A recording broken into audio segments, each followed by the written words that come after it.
If you're an institution, you may want to have more than one user able to use your GuzelBoard devices. I'll show you how in this video to register a GuzelBoard institutional admin account and add institutional users. From GuzelBoard.com, start by clicking Register on the top. Instead of a personal account, change to an institutional admin account. Set the institution name to whatever makes sense for you,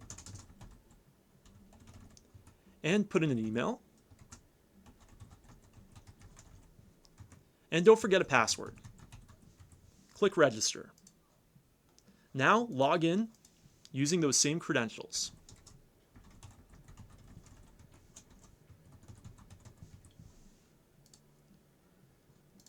Just like if you were a personal user, you'll want to add a device. I've gone ahead here and off camera added a category as well as a device to our account. If you don't know how to do this, check out our other videos on YouTube. Now that we have a device added and an institutional admin account, we can go to the Institution tab at the top and add an institutional user. We need to provide their name, and we need to provide their email address.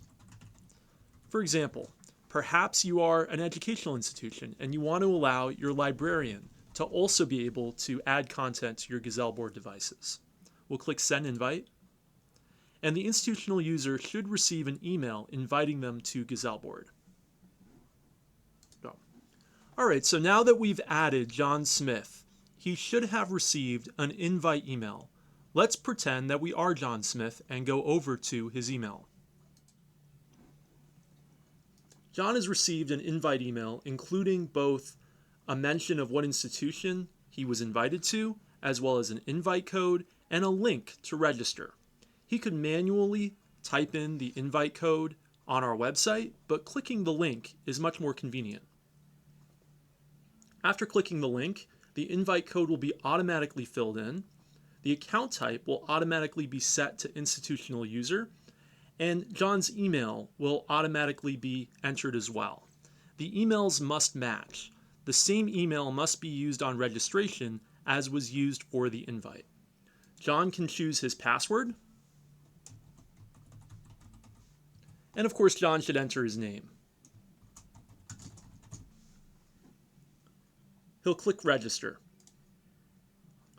Now he can log in.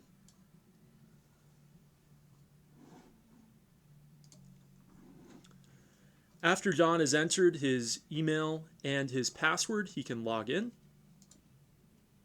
And now he has an institutional user account.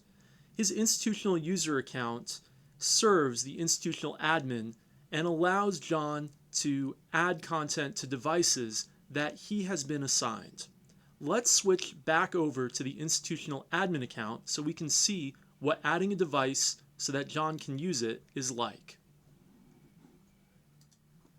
Back in our institutional admin account, if we go into and refresh the institution page, we'll now see John appear under institutional users.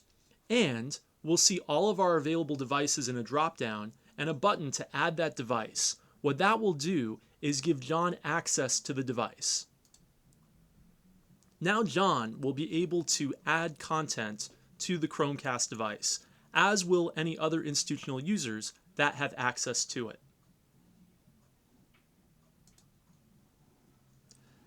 Let's go back to John's account.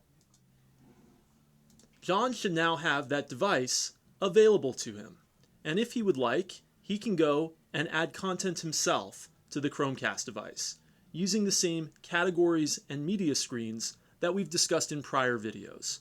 Please check them out if you have not already.